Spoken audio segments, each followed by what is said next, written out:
Kwingineko mtazamaji, viongozi wa kisiasa wametakiwa kukoma kutumia nyimbo za sherehe za kuwapasha tohara wavulana katika hafla za kisiasa.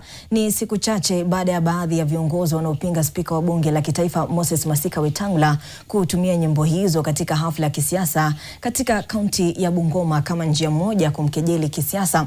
Wanasema ni makosa makubwa kwa jamii na mila kwa wanasiasa kutumia nyimbo za tohara kupiga siasa. Sasa wakimtaka aliyekuwa mwenyeji wa mkutano huo mbunge Jack Wamboka na viongozi waliokuwa kwenye mkutano huo kuomba msamaha.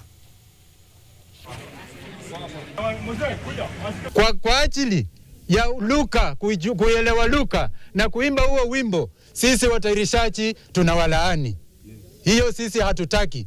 Hii kitu kwa niaba ya kanisa, wewe mheshimiwa umefanya makosa. Na sikupembelezi, kanisa alikupembelezi ya kwamba ufanye tunakuamuru. Hata kama leo jua halijajua, ita media na uombe msamaha, ilo jambo ulilolifanya si sahihi.